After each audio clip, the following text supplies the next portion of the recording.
I have finally figured out why you moms are constantly going to your phones and scrolling social media. It's not just moms. I mean, a lot of people have this habit. They feel like it's a bad habit. They're working on it. I finally figured out what it is. You're trying to check out Jen Fulwiler's hot fire content.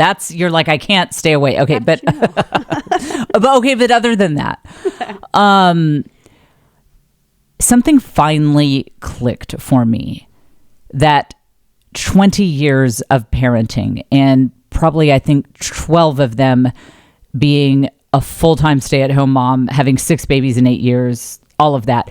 Something that I had been pondering finally really clicked for me just this past week, and it really changed my life. And I think it might change yours. Hit the "How is this podcast free?" sound effect. I mean, we can't. We have a team of NASA researchers studying how this podcast could possibly be free. I think it's this. Your nervous system is in a state of dysregulation for reasons that I will go into later. And what you're trying to do is soothe your nervous system. That is your goal. And see, here's the thing. When you don't realize that is your goal, when you have bought into the culture of all of these influencers and people who want to shame you, they're like, you're just lazy. You're lazy. That's what you're undisciplined. You don't care about motherhood. Like that influencer who, she's not on her phone. Look, we have video proof. She is sitting there. She is playing wooden blocks with her children. They don't even have electronic toys up in her house. They don't have any. It's wooden blocks and clay all the time. And we know she's not on her phone ever because she posts to Instagram 7 to 9 times every day, day in and day out, to show us that she's not addicted to her phone. How could we deny it? So when you don't realize that what you are seeking by picking up your phone is to feel a sense of safety, you might replace it with the wrong things. What's interesting is a while back, I gave up all technology for a week, including email, internet connectivity, just everything. It was back to the freaking Stone Age. That was, I think, 2009, and I haven't done it since then. But you know what's interesting is when I gave up, it was just like blogs at the time. We didn't have much social media, but when I gave it up, I ate so much more junk food. Isn't that interesting? I was like, what? I am just constantly eating. Not that I've ever been great about not eating junk food, but I was straight up addicted to it. And I couldn't put my finger on why would I turn to junk food when I'm not on social media? And I was like, okay, well, it's a dopamine hit. It's a dopamine hit. So that's what I came up with. I want that dopamine hit. And I did understand a little bit that it had something to do with the crushing weight of my existence, raising kids without a village, without a sense of safety in the outside world where I could just, have the kids go outside like my grandfather did, just run around or be in a tribe or be in a village or whatever. I did have a sense that it was like, okay, something is very hard about this. So I want a dopamine hit. But what I didn't realize is to put it on a more deeper level, what I wanted was to feel safe. And a lot of us do turn to food, alcohol. I wasn't like drinking in the middle of the day. That was in the evening. But it was like a lot of us do have a connection, a wiring in our brains that eating sugar or carbs or fatty foods or things like that, it does trigger a feeling of safety for us. Not everyone is wired that way, but some of us are. And so that is, so I would turn to that. And the reason I would turn to that is because previously I was turning to the internet to feel safe and to regulate my nervous system because I was living in a constant state of nervous system dysregulation. And let me just tell you, when I realized that that's what I was seeking. And this was just last week, by the way. It made so many things come together for me. Like I just had such an epiphany. I was in Hobby Lobby and suddenly a lot of those signs just felt really profound. I was like, live, laugh, love. That's, you know what live, laugh, love is? It is the opposite of fight, flight, or flee. It's like, it means your nervous system is regulated. Get me a live, laugh, love sign. Caitlin, it's a new era. You are going to walk into my house and you are going to see a live, laugh, love sign just right up in there, because when you think about it, that is, you have to have a regulated nervous system and a sense of safety in order to let life and all of its experience, all of its sorrows and hardships and epiphanies and great beautiful moments of joy flow through you, in order to let life flow on God's terms, not your terms. You have to live. And in order to not resist the difficult things that happen and let your ego drive the process so that you're just constantly protecting your ego and being very defensive and not being flexible, you have to be able to laugh. And in order to put other people, put them first, like in a healthy way that does not mean that you are neglecting yourself, but just exude that light and that love towards others in this really good, healthy way that fills you up too. You have to know how to really love. And I was really holding up the line at Hobby Lobby as guys, this is what it is actually like to be in my head. I'm not kidding. I was standing in line at Hobby Lobby, staring at that sign, thinking about what I had recently researched about nervous system dysregulation. And I was like, well, this is why I don't have a lot of friends. This is for sure not anyone else in line at Hobby Lobby is thinking about this. They've got like their beads and they're going to make a necklace and they're thinking about the necklace. And like, I can't get there. I'm so weird. More on that later, actually. I'm trying to come to terms with how completely weird I am. But that is what this episode is about, how you can get out of fight, flight, or freeze and into live, laugh, and love. That's what we're doing. And I do have, even though my face is much better now, I still have my delicate ladies fan so that when I laugh, I can cover my face and not be a vulgar woman who would like open her mouth like an ogre laughing. No, I'm still a delicate woman. That wasn't just a phase from episode 245. Yeah, no, that wasn't just a phase. I told you it was going to be my whole personality now. And it is. By the way, very soon I am coming to Philadelphia, Richmond, and Virginia Beach. Right after that, I am filming my first of 2 specials in Denver. Get your Denver tickets. That show had better be amazing. I was going to say it's going to be amazing. It had better be amazing. I'm spending too much money for that show not to be amazing.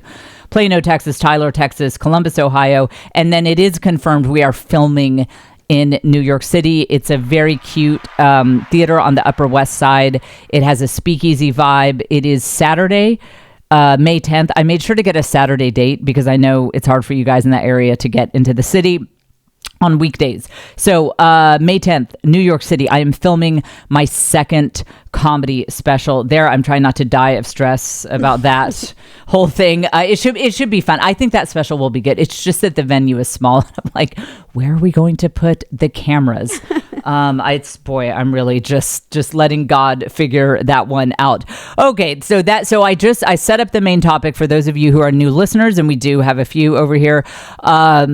I set up the main topic, then I introduce the show, then we do intro topics, and in the latter half of the show, I get back to the main topic and I really go into it. So that nervous system regulation, that live, laugh, love lifestyle is what we are going to talk about in the later half of the show. At the beginning, we do pretty quickly, we need to get into,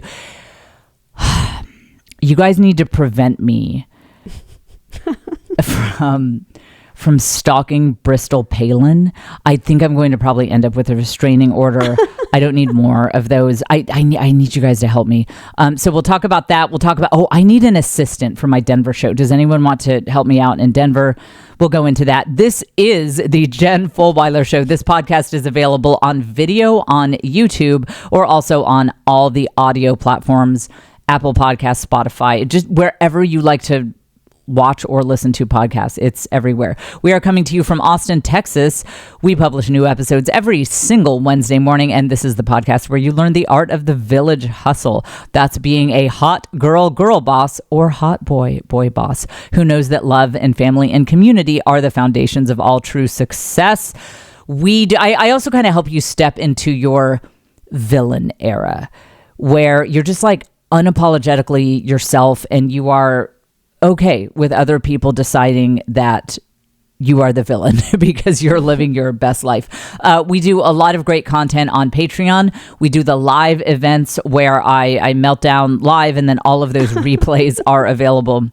We do the Village Hustle Patreon. There are 2 different levels you can join. One is higher, one is lower, but both levels get access to the archives of my of my live events where I'm like talking trash. I always have this mental, like in the back of my head, like, I really hope they don't repeat this. I really hope I can like count on them not to repeat this. And you can get on the Patreon at patreon.com/thisisjen, patreon.com/thisisjen. One quick administrative thing. I'll pay someone. It's paid. I need an assistant on Wednesday, April 9th to help me in Denver.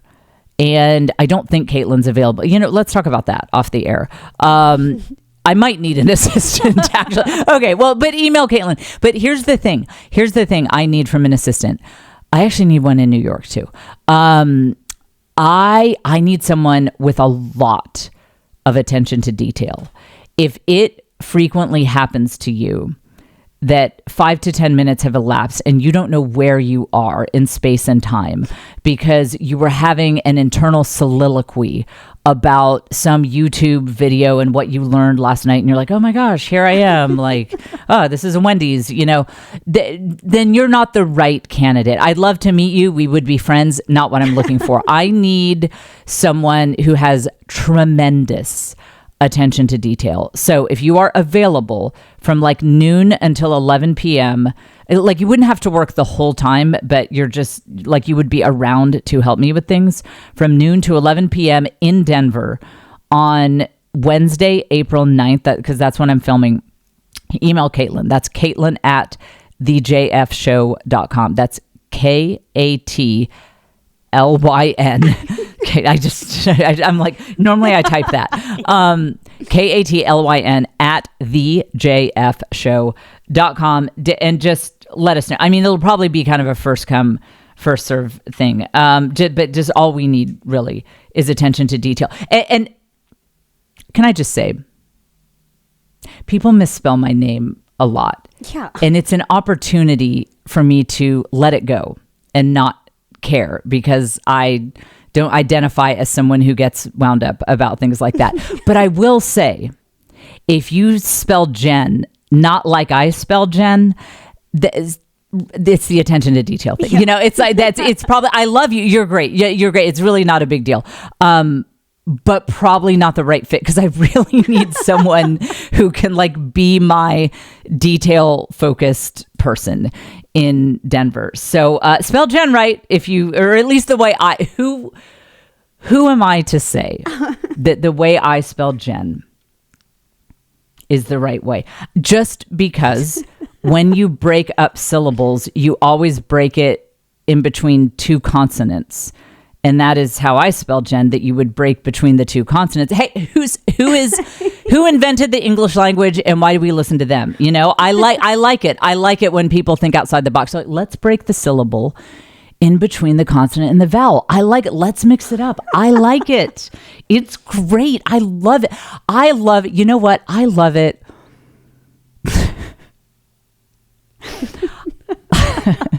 I love it when people I have been working with for 3 years still spell Jen wrong. And Still?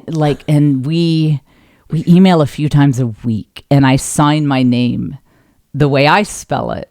And it's actually becoming a bold move. Yeah. It's becoming a bold move. It's like, I think you're saying that I'm doing it wrong. And maybe I am. I mean, I'm open to this, actually. I think you're saying I'm doing it wrong. I love it all, guys. The only thing I love more than that is that I get to canoe 15 miles around Houston, Texas this coming Saturday. You will want to watch my Instagram stories. I don't care if you gave up social media for Lent. God wants you to see this. Saturday, whatever the Saturday after this podcast comes out is, Instagram stories is where that will be. One of us is crazy. It's probably me, because a lot of people want to do this. They're definitely, I'm the person who is philosophizing about the deeper roots of what triggers the modern nervous system vis-a-vis some of the unusual pressures of modern life. It's like modern life is easy, but then in some ways it triggers a deep psychological sense of unsafety within us in Hobby Lobby while looking at a live, laugh, love sign. So I am open to the fact that this, I'm not thinking the correct way about this, but to me, I would say, and did say, because I'm still being in my feminine era is a journey. I am working on being a feminine woman who's like, oh, dear husband, would you like for me to get up at 6 o'clock in the morning, which is about 6 hours earlier than I would normally get up on a Saturday, and skip my nervous system regulation journaling time that I also do on weekends, and heave a canoe around and oar it through the city of Houston like I'm a galley wench, having been captured by Vikings and forced to do manual labor. I've always wanted to cosplay being a medieval captive. So this is great. I'm sure it will only be 97 degrees with 99% humidity in Houston. And how generous it is of us to give the mosquitoes all the delicious food that they will have as they attack us through our 15-mile journey through this lovely city. I'm working on getting there. But right now, the way it's coming out of my mouth is, why the blank are we doing this again? This makes no blanking sense. It was more like a pirate talking to another pirate than my delicate lady. I didn't have the ladies fan. I'll tell you that. I didn't have the ladies fan. Because it's just, do you guys ever have those moments where you're like, someone here is insane? And I guess it might be me, but I'm following a logical trail here, I mean, but because to me, I'm just asking what the goal is. That's all. It's all I'm asking is what the goal is. Is it to see the city of Houston? Because we could drive down there and we could take a walk, get some ice cream, get some lemonade, go into a coffee shop. So if it's see the city of Houston, there are other ways to do that. If it is feel like a medieval serf, oaring his, lord's boat around.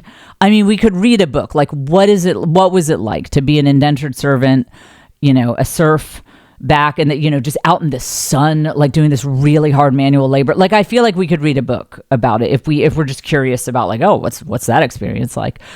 If it is just like, we just want to get up super early. I mean, I don't know what you would do if you got up early on a weekend. I can't imagine what there even is in life. But like, if it's that, I mean, I don't, maybe we could like go to church at the cathedral or something. Like, there are other things that we could do. If it's just about getting up early, if it like, what, I'm just trying to think, what else could the goal be? Are we trying to get from place to place in Houston. I do agree that with Houston traffic, a canoe might actually be the most effective form of transportation. So if it's like we're trying to get from where we were going to be to the other side of Houston to go to lunch, that I could, we're getting closer. We're getting closer on that one. But, so far, I feel like this is a lot of exertion and a lot of me getting exposed to sunlight. I have a history of skin cancer. I've already had melanoma once. Like, I don't need, why am I going out in the sun? I'm going to wear pearls, assuming I remember to pack them. I'm going to wear, because that's probably what you wear to canoe. Your list. Yeah, that's probably what you wear to canoe. Now, Caitlin, I hope you can edit this out if you don't want me to say this, but you went, what was it, paddleboarding? Oh, yeah. Was that a lovely, great idea? Caitlin was telling me about paddleboarding, and I'm like, this is exactly my impression of what it's like to go outside. No, it was not. I mean, we chose the windiest day possible to go, so that was a problem. But you know where wind is? Outside. It's outside. Yes. Because that was the same day. I was alive that day, too. And, I didn't experience any wind. You know why? Because I was journaling in my dark room. I had a nice dark room, and I had my cozy blankets, and I had like a one of those masks on, a hydrating collagen mask, and I was journaling, and I didn't experience any wind. And let me explain. If you don't know Central Texas wind, oof. It is like actually being inside of a tornado. Whatever you're imagining, it's more. I mean, it is. Central Texas wind is no joke. I mean, were you just like blown off the paddleboard? Like, yeah, I think at one point I made a comment. I was like, I feel like we're surfing at this point. Yeah, it was. Yeah, if you had one of those kite surfing things, you probably would be up in the clouds. Yeah. I mean, you'd end up like over by the airport. You know. Yeah. And that was so affirming to me. I was like, please continue. Tell us more. Tell us more, because Joe was there, and I was like, because this is what happens. This is what happens when you go outside. But I'm doing it because I'm trying to show Joe that we have some things in common, and we don't, at least not not in this sense. But we, in terms of what we like to do for fun, it's not like a super long list of things that Joe and I like to do for fun. But so I'm just showing him, look, I'm a sporty woman too, okay? I have a sporty side, and you know what? Maybe there's something I'm not seeing. Maybe I will get in that canoe, and I'll be like, yes, I see it. I see it. This is why we're here. I get it. Just because when he talked us into doing the turkey trot, it's like you run to make sure that Thanksgiving is like not fun at all. You run on Thanksgiving morning, and it's a 5K. And see, again, I was like, I'm going to show my husband that I have a sporty side, and he should be happy to be married to me. It's like, I don't clean much. I'm not like really on top of a lot of the traditional domestic things, but I add a lot of value. Like, I'll do a 5K, and I quit. We were to just get it started. You rounded the high school where it was. You went just like a horseshoe half circle around the high school, and then the race started. And I quit as we finished the half circle. I just jogged back to the car. And what's amazing is the kids thought I won because I was back so soon. They're like, wow, Mom is such a star. I'm like, yes, I won the 0.5K race. I did. So there was that. And then he also wanted to, I think I guess they were canoes. When we were on a family vacation this past summer, when we went to New Braunfels, Texas, he had the whole family get in on this. And, reasonable minds can differ about what happened. The children's point of view would be that the boat he was in, Dad was like being too harsh and, like getting frustrated with people when they weren't rowing enough. And so we had multiple kids crying. Everyone was like just hot and frustrated, but it was beautiful. I actually see that was actually a very beautiful canoe trip, and you could only see those parts of the river by canoeing. So I think, we have 6 kids and 3 of them were melting down and screaming. And so I think that was actually pretty successful, honestly. Now the kids are not, most of them probably are not canoeing, but it's like every time I think about it, my will to live goes down a little more. And I'm trying to see, okay, so because hit the seamless tapestry sound effect.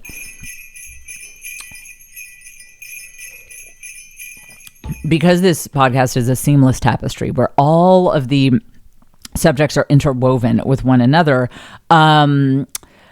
Essentially what I'm trying to do is calm my nervous system when I think about canoeing 15 miles around Houston. And it's funny how much the 6 a.m. thing is a sticking point for me. If this were mid-afternoon, yes, I'd get heat stroke, but at least I wouldn't have to get up early. So I think that would be a fair trade-off. I'm worried about having to go to the bathroom and just all that kind of thing. But this is the kind of thing, depending on where your unresolved stressors are in life, that could send you into nervous system dysregulation. Stick with me. So here's an example of like someone who this doesn't trigger any of their issues would look at this situation and say, I don't think this is going to be a success, and my husband's probably going to be really annoyed with me and whatever. I mean, he shouldn't have bad ideas if he doesn't want me to be annoyed with him. But then someone who this does touch on their unresolved stress, which is a lighter way of saying trauma. Trauma doesn't mean you were like a child soldier or anything. It's just like, it just means something stressful happened. And at the time you didn't really have a good way to process it. So if you're triggered, it can really make you pretty seriously stressed about it. Like, I have to prove that I'm worthy to do fun things too, or else I will be abandoned. And on this one, I'm like somewhere in the middle. I do have issues around not fitting in. We'll talk about this more in a second. I do have issues around not fitting in, but I so dislike being outside that it actually overrides my trauma there. So, but one of the ways that I know that we are now in my zone of issues, this is touching on unresolved stress, is that it ruins my mood every time I think about it, and it shouldn't. Like that's one of the ways like, is this just a normal thing that's kind of not for me? It's kind of frustrating. Versus, is this something that is like putting my nervous system out of whack because I have some unresolved issues in this area? One of the ways is when you just have that sinking feeling of like it really bothers you. That's how you know. But again, my hatred of the outdoors, I think, is going to overcome all of it. So okay, before we get into the other intro subject I wanted to talk about, does anyone know Bristol Palin? I just want to throw this out there. And normally I wouldn't bring up something so random, but I am, when you have a solution for someone and you're not getting through to them. And so you hyper fixate on it to the point that it might end up with jail time. I'm kind of in that space because poor Bristol Palin, I guess, was she on Dancing with the Stars or what? Oh, I don't know. I wasn't honestly that familiar with her. She's Sarah Palin's daughter, but I think she was on Dancing with the Stars or something. She seems lovely. She seems great. So she lives in my city. She lives in Austin, Texas. Really? Big, yeah.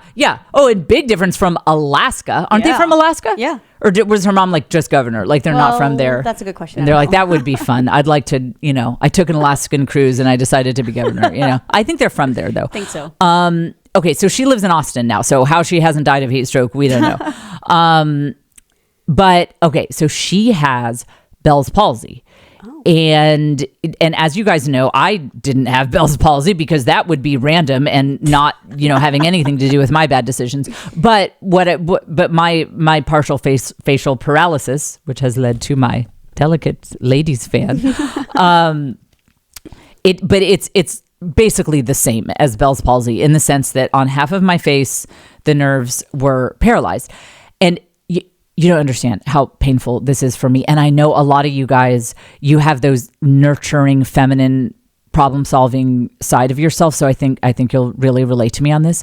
So Bristol Palin keeps going on her Instagram stories.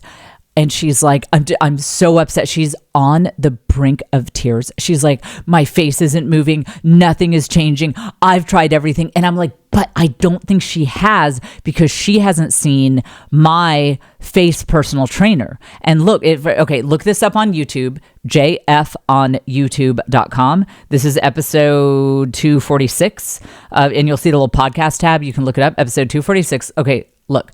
See, my face is, we're getting pretty symmetrical here. And my face was, that's why I was doing the eye patch and the mask, which it does, Bristol Palin constantly showing her face. I'm like, well, yes, I did. Yes, I did need to look like a pirate. No regrets. No regrets. Bristol Palin kind of showed there was another way to handle that, but it wouldn't have had the dramatic flair. Or the fun. Right, exactly. So wouldn't it be funny if that's what I'm leading up to? I'm like, Bristol, get an eye patch, girl. You need a mask. You get these masks and you put them over your face. So I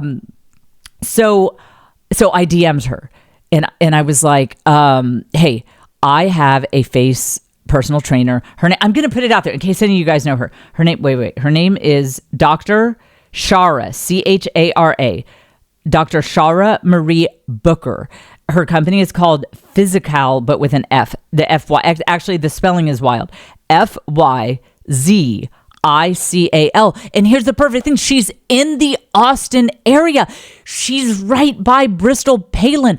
Look, I just see a seamless tapestry. Hit the seamless tapestry sound effect. Okay. This is exactly what I was just talking about with the, like, am I logical or am I insane? Because I feel like God is telling me to do whatever it takes to get Bristol Palin the name of Dr. Booker. Because what are the odds? And by the way, the onset of Bristol Palin's symptoms were almost exactly the same as mine.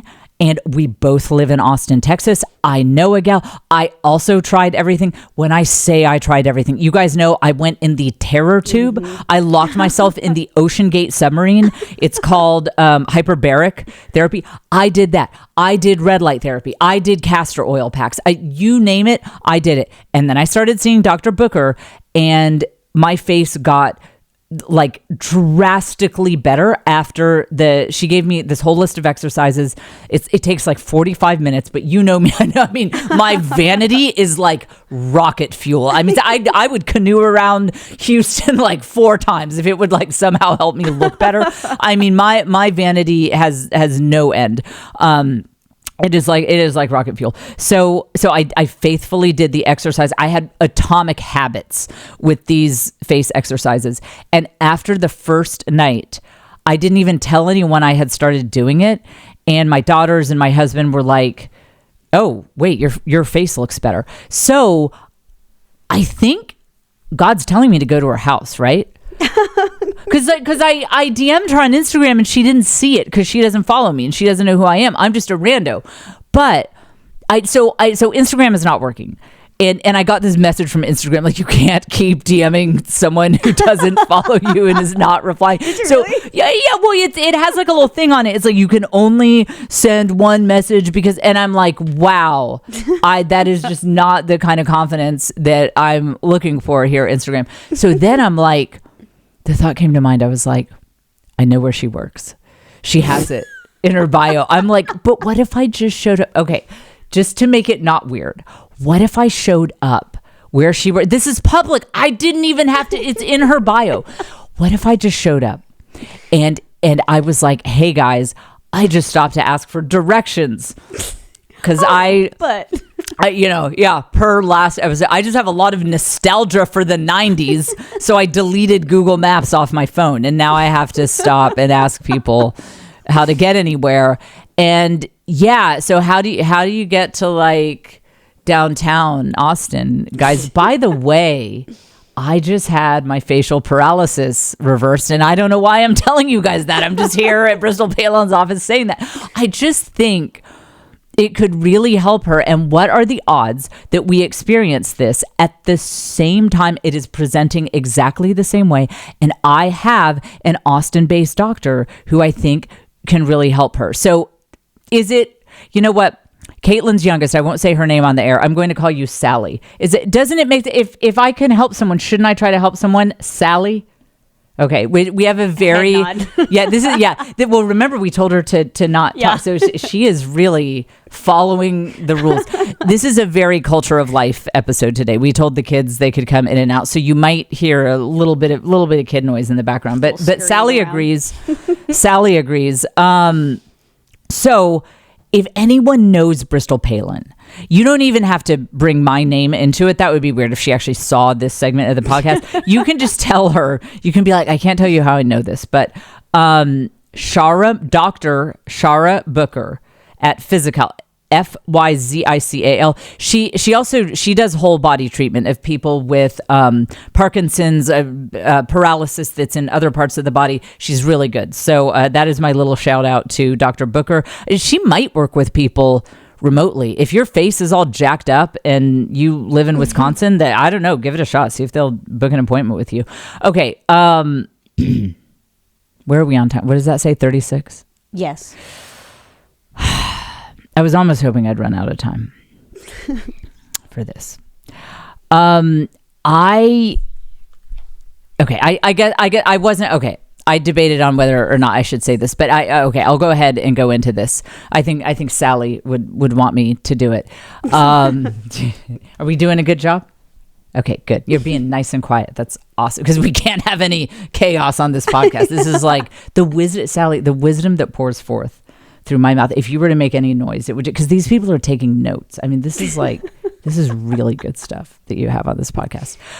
Okay, you guys, last week I had a show in Wisconsin, in Milwaukee, and let me start with this. The crowd was so sweet. Lots of people stayed for the meet and greet afterwards. I got some lovely gifts that I actually meant to bring over here to show you guys, but my life is chaos and I forgot. But I got some lovely gifts. I talked to some wonderful people. And in fact, one of our Patreon friends, I don't know if she wants to be named, but she had messaged me on Patreon and said, hey, if you need me to bring you anything, just let me know. Like I'm happy to help. And she obviously knows me very well that something might come up. I was picking up my suitcase right before that show, and you guys can see this on YouTube. My pointer finger and middle finger on my right hand, these nails got ripped off, including ripping my, okay, you know what? Let me just say it was extremely painful. You guys don't need to, we're regulating our nervous systems today. You don't need to hear what happened, but it was horrifically painful. And I actually messaged her back. I'm like, hey, can you bring me 2 Band-Aids and nail clippers? And she had to just be like, that's a total joke. She had to be like, it's not an act, is it? Like, it's really, this is really who she is. So it was such a lovely crowd. And afterwards, everyone was like, we had so much fun. That this was so much fun. But the show was a little strange because they didn't really laugh that much. They did a little bit, but they didn't laugh that much. And this is the hour that I'm working on, that I'm about to film in Denver. I've now performed this hour more or less in the same format. I was doing this hour starting last fall too. So I don't know, at least 14 different cities. And at this point, I kind of know the response it gets. I know where the big laughs are, and it's rollicking in the other 14 or whatever cities. The laughter has been rollicking. They rollicked. These crowds were rollicking. Just lots of rolling laughter. Everyone's going. It's like great. Wisconsin, I was going to fight for every laugh I got in that room. And it was to the point I almost stopped the show and was like, can you guys hear me? Like, what's, because again, I'm doing material that I've done in other places. So I kind of know the reaction it gets. I've even done a lot of it at Austin bar shows where people do not know me at all. And like, it's rollicking. We rollick. Even with like 25-year-old atheists with face tattoos, like we rollick. Not as much in Wisconsin. And I realized after I got off stage, I was telling the guy who opened for me, great guy named Abe, I was like, man, there's only been one other show that I've ever done that was that tough, like in terms of a headlining show where it was like my people coming out. And I was like, where was that? Also Wisconsin. Really? Yes. Yes. And so we go back to this theme of, I'm like, am I not resonating? And I just didn't know what to make of it. Because I like the people of Wisconsin a lot. I have very positive experiences when I'm there. Our Lady of Good Help, I think it's now Our Lady of Champion, only approved Marian apparition in the United States. I've been up there. The people who work there, their last name is Fulwiler. Oh. Yeah. So crazy. And so like it's weird. It's strange.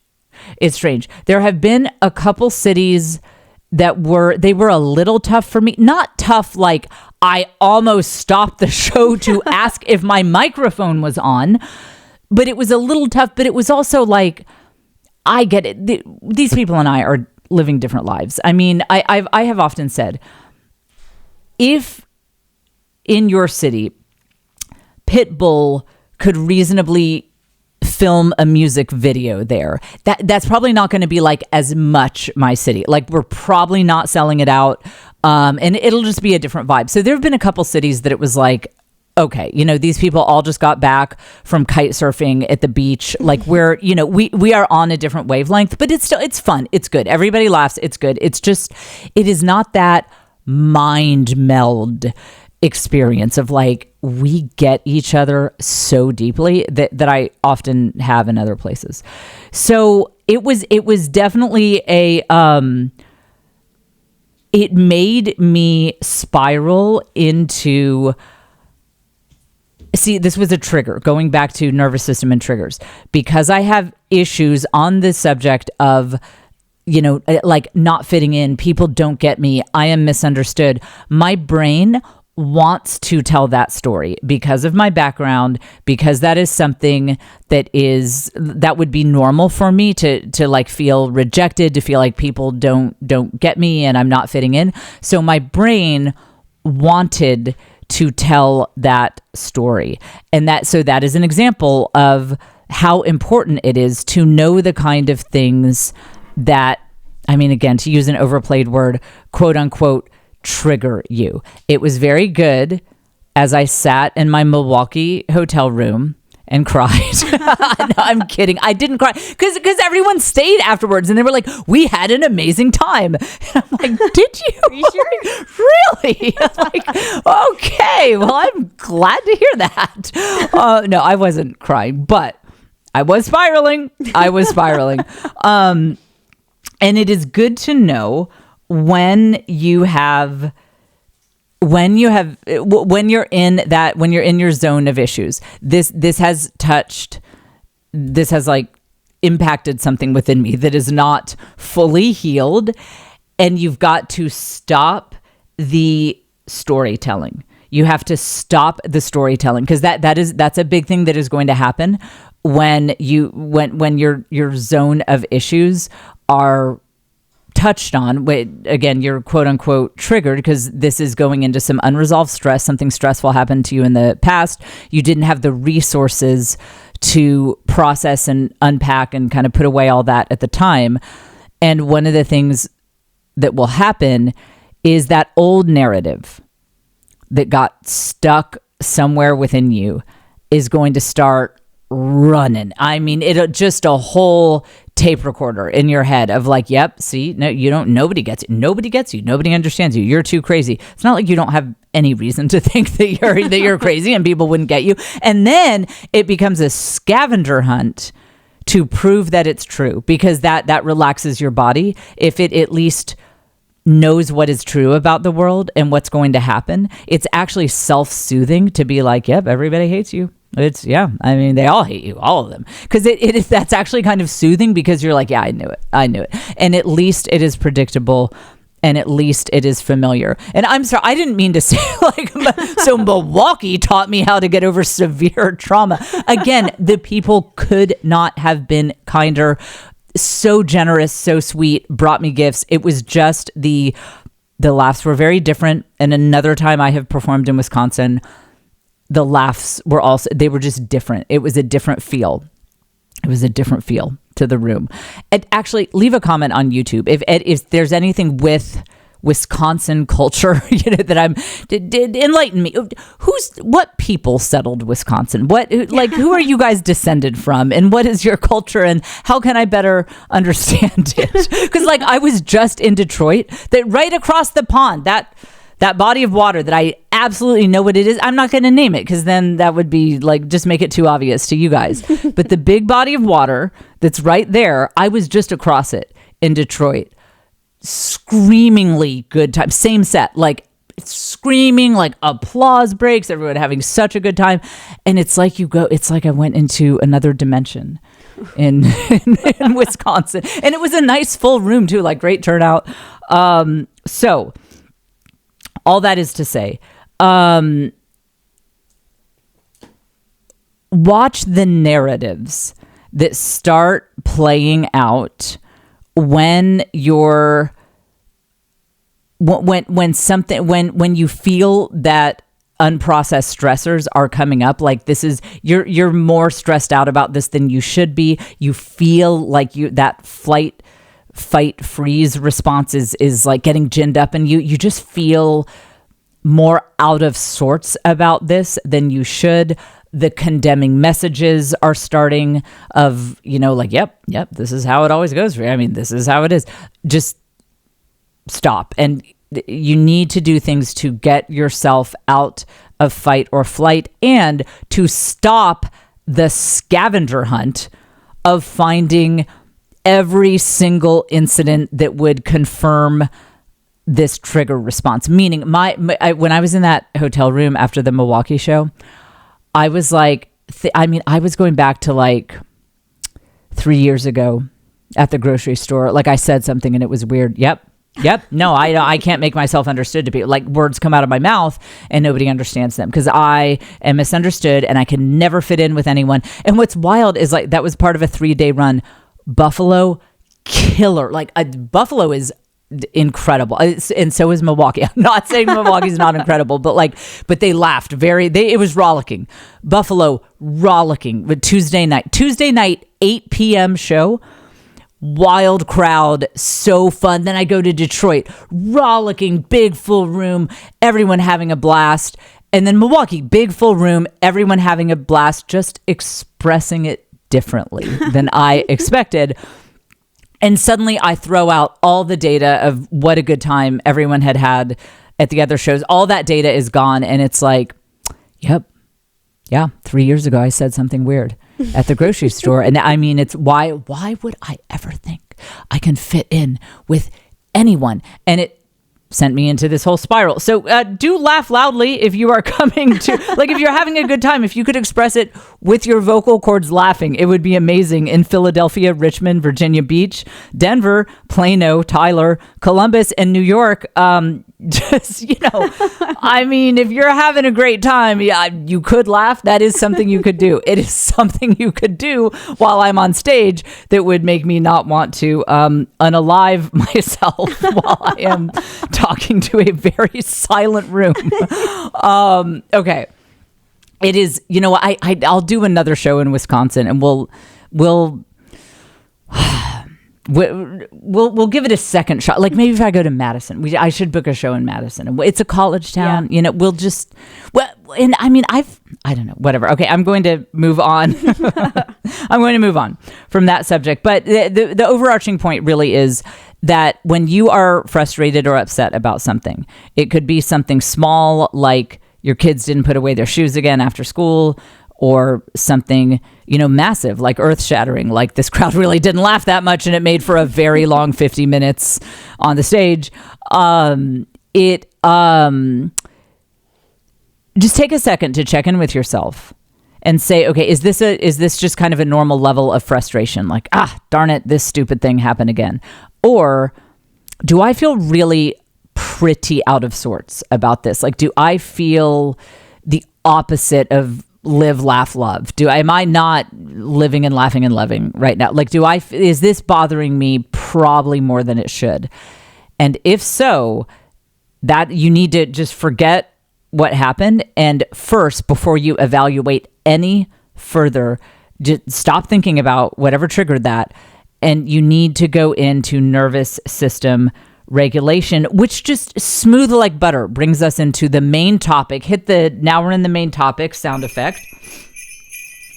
And by the way, if you want more details on this, the podcast itself, this free version, is a cornucopia of goodness. Everything you need is here. But if you want even more details where I really unpack this and go into it, episodes 81 and 82 of the Village Hustle Patreon, I was kind of opening up about some things I'd been going through, some things like some specific things I did to calm my nervous system down. And you can sign up for that. That's episodes 81 and 82 of the Village Hustle Patreon, patreon.com/thisisjen. Okay, so I think that a lot of the listeners of this podcast spend a lot more time than they realize with their nervous systems completely out of sorts. We've talked, like I was talking a lot about this in November and December, about how that can lead to real, legit medical conditions, or if you have a medical condition that it's just purely medical, you've had it for years or whatever, it can lead to greater flares of it. So we've talked about this as it relates to chronic pain and things like that. But it can also just relate to chronic, yelling, being miserable with your life, fighting with your spouse, depression, anxiety. You weren't meant to live in fight, flight, freeze response. Like, you weren't meant to live with your nervous system on high alert all the time. And I think it's so important that you guys know that this is a thing. Even if you are listening to this podcast from a beach in Bali that you just arrived at with your private jet, and you were just writing in your gratitude journal, you're like, I just love it that my trust fund just reached $1 billion. I love it that money is no object for me. I love it that, if that's your life and your nervous system is pretty regulated, still stick with me and still look into this, because I promise you, there will be a time in your life when something triggers you, something sends your nervous system spiraling out of control. But if you don't know it, if you think that you are just having a normal frustration reaction, if you don't know the signs of like, oh wait, my body is in fight or flight, or again, fight, flight, freeze, all that. If you don't know that, then you won't handle it properly, and then the whole thing is going to get worse.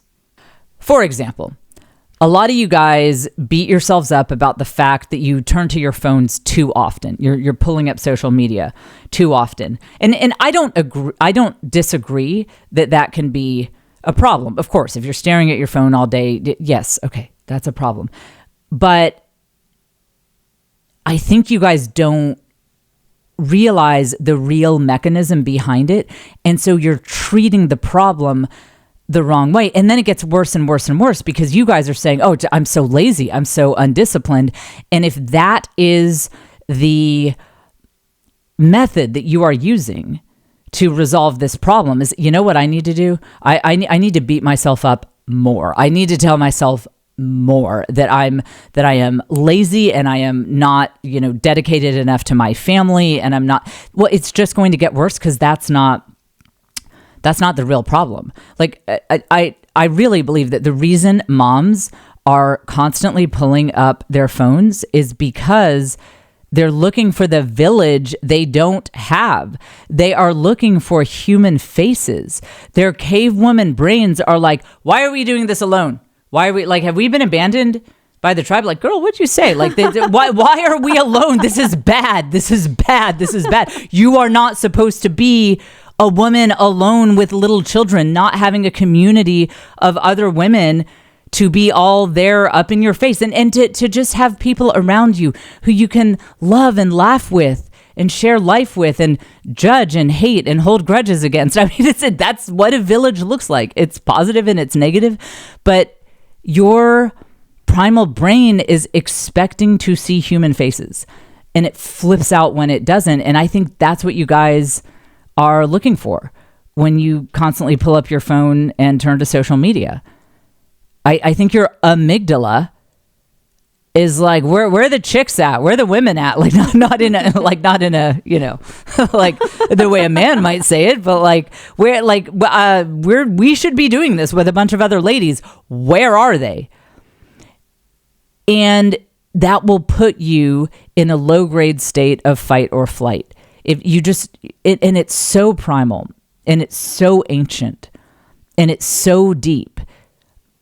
And it's so normal to do things this unnatural way that you would never recognize it as fight or flight. It's just like, well, yeah, I'm not unsafe. Obviously, like my neighborhood is called Pleasant Brook. You know, the last time there was a crime, it's like, I don't know, is it one of the housewives around here like got drunk and like keyed her husband's car? I mean, like there's no way I'm unsafe. So you're thinking like, yeah, all this fight or flight stuff that doesn't apply to me because I live in a safe part of town. Like this is fine.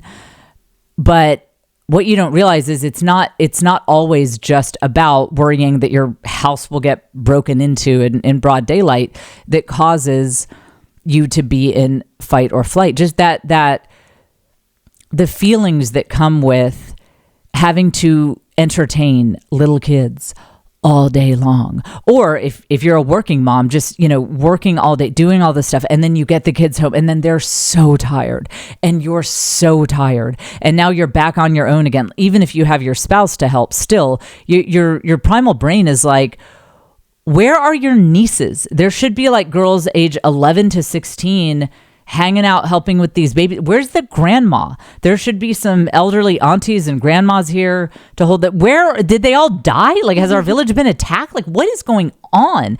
And again, it's so primal.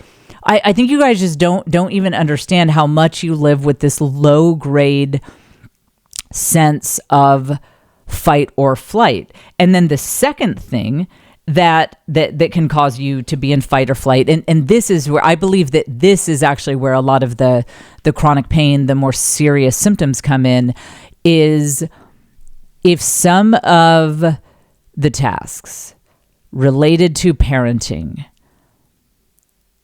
are getting kind of close to your feelings of self-worth, we're going to have a problem. Like because you already have that base level parenting without a village.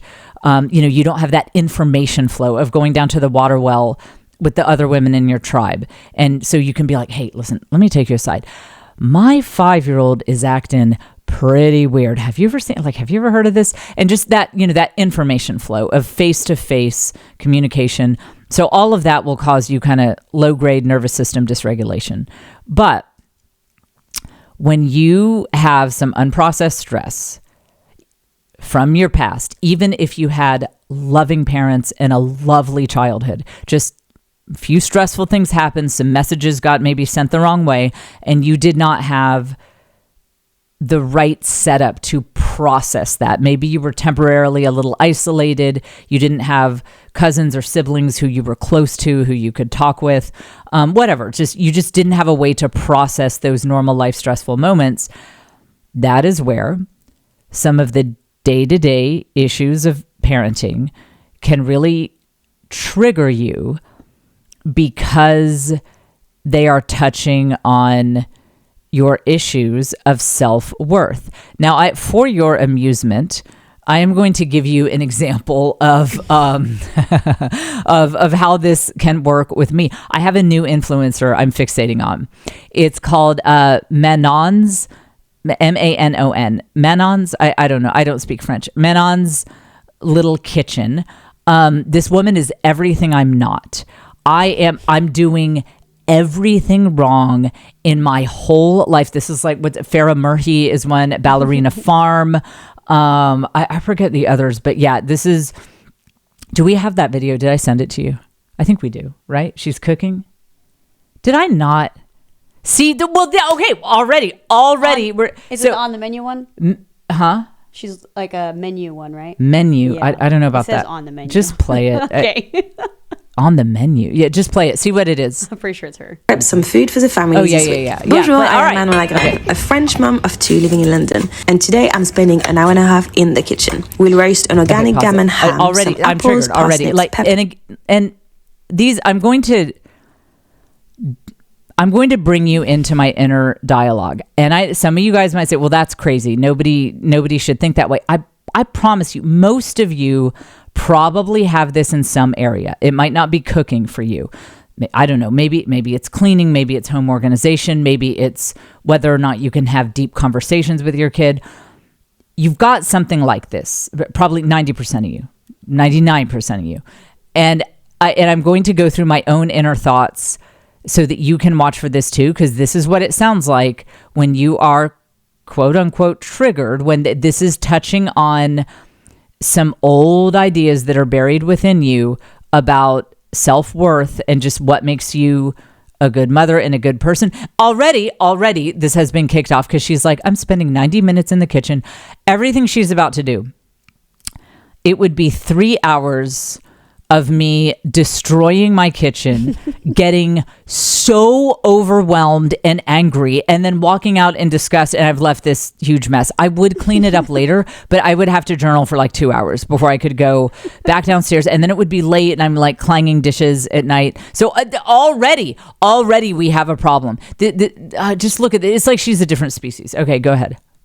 Cook some quinoa and make some baby-friendly sweet potatoes muffin. I boiled the ham before roasting it simply with mustard, honey.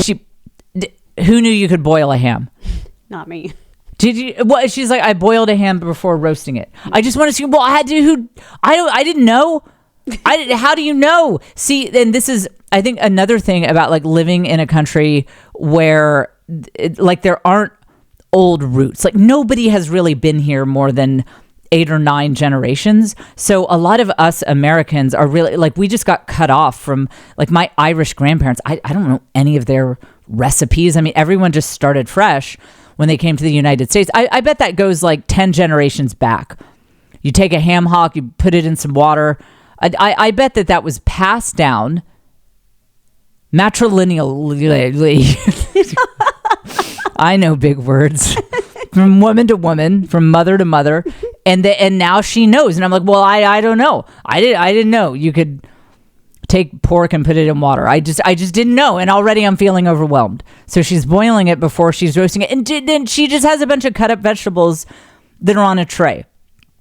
I just want to tell you, and I'm dead serious when I say this, my dear podcast listener, if you can cut up vegetables and put them on a tray and sprinkle them with herbs and olive oil without losing your ever-loving mind, I'm so impressed with you, and I mean that sincerely.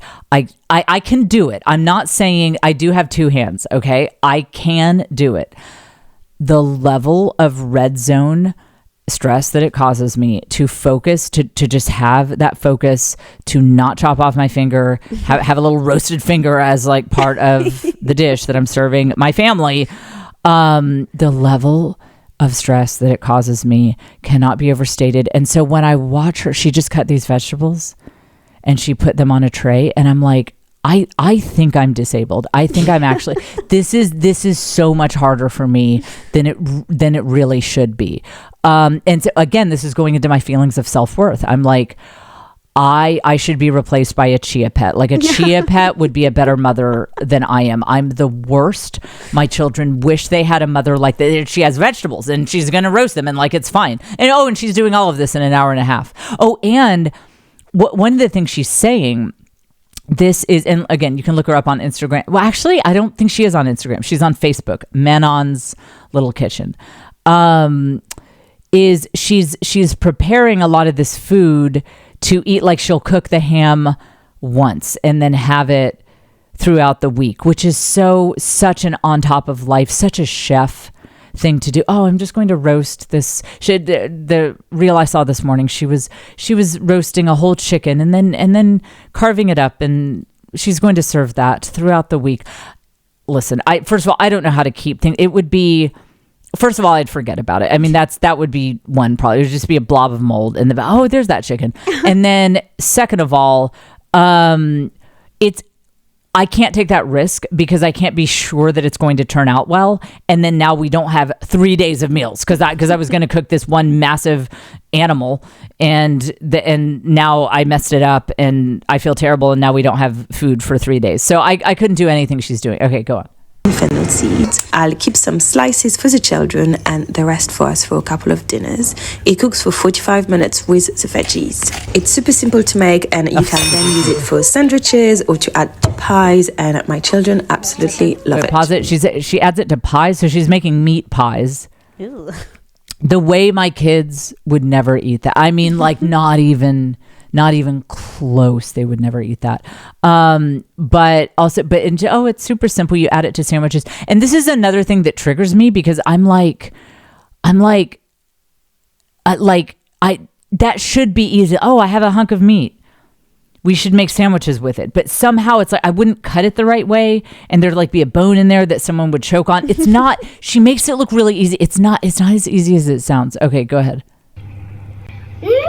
I like to cook quinoa before because it takes about half an hour to cook, so it's nice to have some in the fridge. For the muffin, I cook my sweet potatoes in the microwave and I use some wholemeal flour and add some nutritional yeast for extra nutrient boosts for the children. So they're super easy to make. I mean, we can't, there's no extra, I add a little extra nutritional yeast for, no.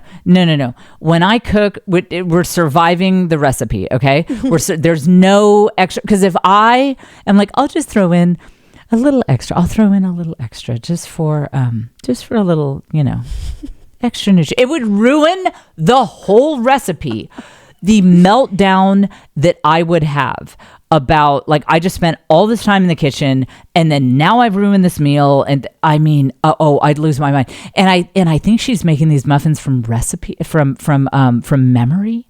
She just like mashed up the roasted sweet potatoes. Like some of them were for a different recipe and some of them were for the muffins, which is crazy to me. I don't know why. I should be able to do that, but like, no, we can only do one recipe at once. There's no, I'm going to be cooking a bunch of stuff and some of it goes over here. No, I mean, not even close. And then, okay, so she mashes it up. She adds an egg. She adds some flour, her little nutritional extra. I think she's doing that from memory. Not even a chance. But I could make muffins for 1,000 years and I still couldn't do it from memory. Okay, go ahead. It's soft and smooth, and I'll freeze a bunch to have at hand for the next few weeks. Everything cools down before it goes in the fridge and or in the freezer. So baby absolutely love the habs. Et voilà, bisous. Okay, so and her kids are just there and they're being quiet and no one's yelling. The kids aren't hitting each other. They're not like pulling at her jeans and like wiping their nose on it while she's trying to cook and screaming. And okay, so I see stuff like that and it sends me into nervous system dysregulation. And before I understood this concept, I would kind of walk around feeling like I have just a hair trigger temper. I'm really out of sorts. Like I just want to go scroll more social media. And by the way, I think that's when we're in it, something we see on social puts us in a bad mood and we keep scrolling. We're trying to find safety. We're desperate for a sense of safety. So in my case, it really does hit me very deeply when I see things like that. When I think of how hard it would be for me to even be anywhere near this woman. It triggers so much unresolved stress relating to, I'm not like other people. I don't fit in. I'm weird. I'm the weirdest person in the world. Why can't I just be normal? Why can't I be like other people? And before I realized that, again, I would walk around and be like, I just have to learn how to cook better. Like I'm going to cook cook a French feast this week. And I'm going to put that ham in water like I saw on Instagram, and we're going to eat it for like 3 days, and the whole thing would be a mess. It's like the ham would be soggy because somehow like I missed some step in the recipe, and that what I thought was nutritional yeast was like pancake mix. And it's my attention to detail for things like that. It would just be a complete disaster. But that's the solution that I would be going for, because we're kind of I think those of us who like we try to be good people, we try to do the best we can. We try to have a leader response of saying, I want to be honest about my faults and improve, so that I can, do a better job of being in charge of my life and my children's lives. That's all great. But we can also take it too far when we blame our own personal faults for every single thing. And when we don't pause sometimes to say, I think I'm just triggered. I think I am in a state of fight or flight. Again, could be fight, flight, or freeze. With me, it's very much freeze. I think I'm in a state of fight or flight, and my nervous system is jacked up. And my first priority right now is to figure out why, to whatever extent I am able, and do something that will make me feel safe, that will get that nervous system to calm down. So, you know what I'm going to say? I do journal speak, and it is helpful to me to do that thing where I say, my thoughts are telling me, and I drag it all out into the light. No more, it's in my subconscious and I feel so bad. No. It's all out in the light. Hey, voice in the back of my head. What was that you were saying? What were you saying? I'll never fit in. I'm, horrible parent, whatever. And when you see it in writing, or for those of you who hate writing, like voice memo, whatever, you can just be like, well, that's not true. That sounds like just old, outdated, immature beliefs. And it's a very cathartic thing to just let those condemning voices that come from whatever triggered you, like, you don't know how to boil a ham, you're the worst mother, like you call yourself a mother and you don't even know that you can boil ham. Like when you actually write that out, it's like, that's a crazy thing to condemn yourself about. That's a crazy message. But until you actually get it out there, it will just be this kind of half-formed, amorphous feeling that sends your nervous system into fight or flight, and you don't know why. So that's what I think the problem is, that a lot of times you guys are like, I'm just lazy. That's what it is. That's why I always go to social media. I am undisciplined and I am lazy. Maybe knowing the listenership of this podcast, I really doubt it. I really doubt that's the issue.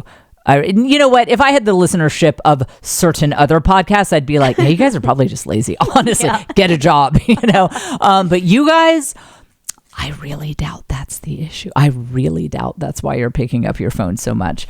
And I think it's like, it feels good. It feels virtuous to be like, hey, I'm not trying to pass the buck. I'm just saying I am a lazy slob who's not even worthy of the title of mother. I'm just trying to be a good person over here. But it's actually, you're not doing your kids any favors. You're not doing your husband any favors by beating yourself up about things that are not actually problems, that you're not actually, that faults that you're just not even displaying. So taking that pause to be like, okay, well, am I doing this because I'm a horrible person and I'm lazy or whatever? Or is my nervous system like out of sorts? And if so, why? And then you do whatever you need to do to have that feeling of safety. Again, I love journal speak. You know what? There's a woman, I just had Caitlin pause it so that I could look this up.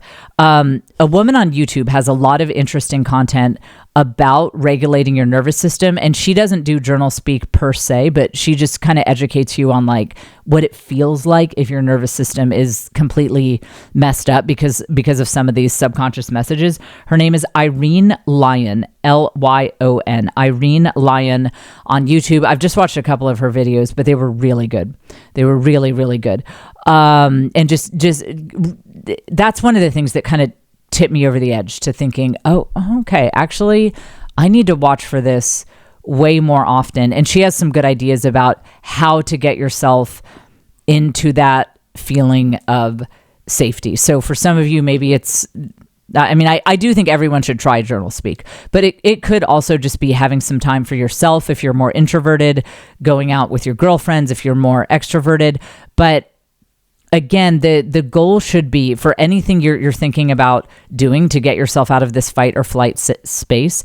Does it really make me feel relaxed, peaceful, and safe? Because some of the things that are supposed to, like I used to hang out with a bunch of extroverts, so they'd be like, what you need is a girls' night out.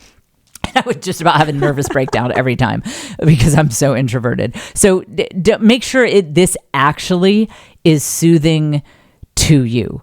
I love just like getting kind of under my blankets and journaling and reading a book. I feel so safe. I feel so happy. And it's so good for my family when I can take a step back and say, okay, I'm in a jacked up space. Like I'm really out of sorts. I need a second. And then, and a lot of times those condemning voices that are causing the nervous system dysregulation, those voices that are like, oh, you're the worst. Like you're never going to be a good, you're ruining your kids' lives. A lot of times they'll just kind of calm down as your nervous system calms down, and you can get out of fight, flight, freeze and into live, laugh, love. What perfect bookends to this podcast episode. Come see me on tour. Please laugh. Please do, like, if you're having a good time, if you could express that with laughter, that would be amazing. jfcomedytour.com is where you get your tickets. And I will be back with you next week here on the Jen Fulwiler Show.